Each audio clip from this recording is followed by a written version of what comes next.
What if the cruelest curse wasn't losing your life, but losing the one thing that made you human? Death ends suffering. But the ancient Greeks believed in something far darker. Curses that let you keep breathing, while stripping away your voice, your body, even your own reflection. 5 people learned this the hard way. 2 kings, 2 mothers, 1 princess, and 1 woman who never even committed a crime at all. By the end of this video, you'll understand why one of these curses is considered so much crueler than the others, that even the gods who created it seemed almost ashamed of what they'd done. Let's start with the king who tested a god and paid for it with his very shape. Lycaon, king of Arcadia, wanted proof that Zeus was truly all-knowing. So he served the king of gods a meal made from human flesh, waiting to see if divinity could be fooled by a disguise. Zeus wasn't fooled. In an instant, Lycaon's body twisted. His face stretched into a snout, fur spread across his skin. He became a wolf, forever, cursed to live as the very beast whose cruelty he had imitated. This myth gave us the word lycanthropy, the origin of every werewolf legend that followed. But Lycaon's crime, at least, was intentional cruelty. The next curse fell on someone guilty of nothing more than being extraordinarily talented. Arachne was a mortal weaver, so skilled that people whispered she must have been taught by Athena herself. Instead of feeling honored, Arachne was furious at the comparison. She declared her weaving was better than any goddess could ever create. Athena, disguised as an old woman, warned her gently to take back the claim. Arachne refused and challenged the goddess directly to a contest. Both wove tapestries of stunning beauty. Athena's depicted the glory and power of the gods. Arachne's depicted the gods' worst betrayals and cruelties toward mortals. And here's the part that made it truly dangerous. Arachne's tapestry was flawless. Technically, she had won. Athena didn't punish her for losing. She punished her for being right. Enraged, she tore Arachne's tapestry to pieces and struck her. Arachne, humiliated beyond bearing, tried to end her own life. Athena stopped her, but not out of mercy. She sprinkled her with a cursed potion, shrinking her body, twisting her limbs, transforming her into a spider, condemned to weave for the rest of eternity. Forever skilled, forever alone. This is where the word arachnid comes from. Every spider on earth carrying the name of a woman punished for being too good at her craft. If you think pride is a dangerous thing to have around the gods, wait until you hear what happened to a mother who simply loved her children a little too loudly. Niobe was queen of Thebes, blessed with 14 children, 7 sons and 7 daughters. She was proud, understandably so. But her pride turned reckless. At a festival honoring Leto, mother of only 2 children, Apollo and Artemis, Niobe openly mocked her. "Why worship a goddess with 2 children," she said, "when I have 7 times as many?" Leto did not respond herself. She sent her children instead. Apollo and Artemis descended from Olympus, and, one by one, killed every single one of Niobe's 14 children with their divine arrows, while their mother watched, powerless to stop it. Niobe's grief was so total, so consuming, that she turned to stone right where she stood, unable to move, unable to look away from the bodies of her children. And here's the detail that makes this curse so haunting. Even after becoming solid rock, water was said to continuously seep from the stone, as if she was still weeping, centuries later, unable to even stop grieving. Her pride cost her everything, and her punishment ensured she would mourn that loss forever.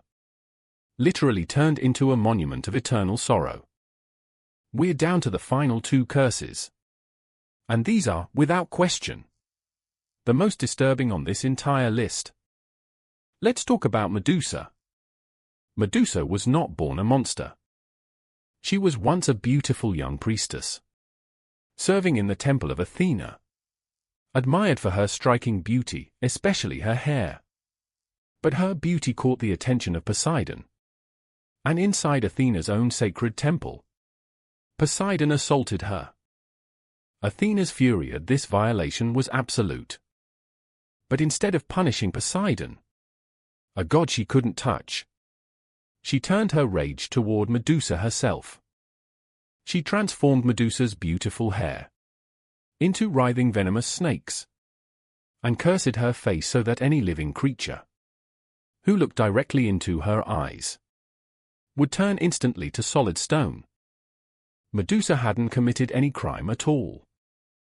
She was punished for being a victim, exiled to a remote island, feared and hunted, until Perseus eventually severed her head while she slept, ending her curse only through death.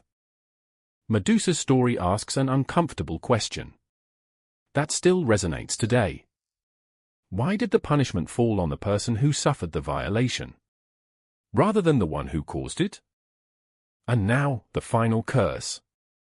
The one we promised at the beginning. The one even the gods seemed to regret. Cassandra was a princess of Troy, blessed by Apollo himself with the gift of prophecy, the ability to see the future with perfect clarity. Apollo gave her this gift because he desired her. When Cassandra accepted his gift, but ultimately refused his advances, Apollo couldn't take the prophecy back.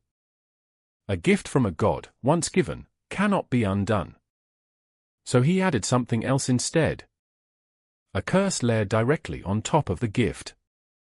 Cassandra would continue to see the truth of the future with perfect accuracy. But no one, not a single person, would ever believe a word she said. She foresaw the fall of Troy. She warned her own family not to bring the wooden horse inside the city walls. She screamed the truth as clearly as any prophet ever had. And every single time, she was dismissed, mocked, or ignored completely. She watched her entire city burn to the ground, knowing exactly what was coming, powerless to stop a single person from believing her. This is why psychologists today use the term Cassandra complex to describe someone who accurately predicts a disaster and is completely ignored until it's far too late. Think about that curse for a moment. Lycaon lost his human form. Arachne lost her human body. Niobe lost her children and eventually her ability to move at all. Medusa lost her humanity entirely, becoming something to be feared and destroyed. But Cassandra lost something, arguably worse than all of them combined. She kept everything: her mind, her voice, her body, her clarity. And none of it mattered. Because the one thing a human truly needs to survive within a community, to be believed, was taken from her forever. That's why this curse is considered the cruelest of them all. It didn't take away her humanity. It took away her ability to be heard as one. So here's what these 5 curses actually teach us. Once you strip away the mythology, every single one of these figures was punished. Not simply for what they did, but for the specific thing they valued most. Lycaon's arrogance cost him his body.